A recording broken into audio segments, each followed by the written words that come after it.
এটা কেমন সিদ্ধান্ত নিয়েছে নেইমার? নেইমারের ভিতরে কত দুঃখ, কত কষ্টের মাঝে একটা মানুষ অবসরের ঘোষণা দেয়। এখন তো তার অবসরের কোনো এখনো সময় হয় নাই। কেন তার মনের ভিতরে এত কষ্ট নিয়ে অবসর কেন ঘোষণা দিল? বিশ্বকাপ দলে হয়ে সে দলের থেকে মাঠে নামতে পারে না। 10 মিনিট 15 মিনিটের জন্য তাকে মাঠে নামানো হয়। কোসারের কেমন অভিজ্ঞতা, আর কেনই বা তার সাথে এমন করেছে সেই ভালো জানে একমাত্র নেইমার। সেই কষ্টের মাঝে অবসরে ঘোষণা দিয়েছে, এটা পুরা ফুটবল বিশ্বে সমালোচনার মুখে পড়ছে।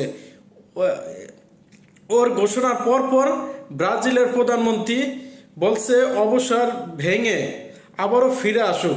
তাকে 2030 সালে শক্তভাবে আবারও ফুটবল মাঠে নামার জন্য প্রস্তুতি করেছে।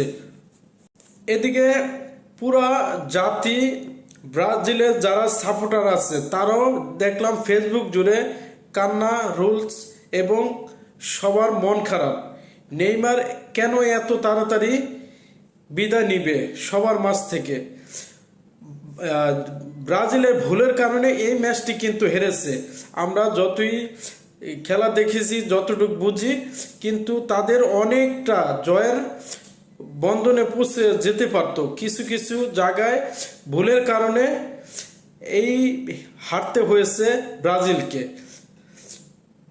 তো আমি বলবো আবারও নেইমার ফিরে আসুক, প্রত্যেকটা ভক্তদের মাঝে আবারও সেই ভালোবাসা জুড়ে নেইমার এগিয়ে যাক।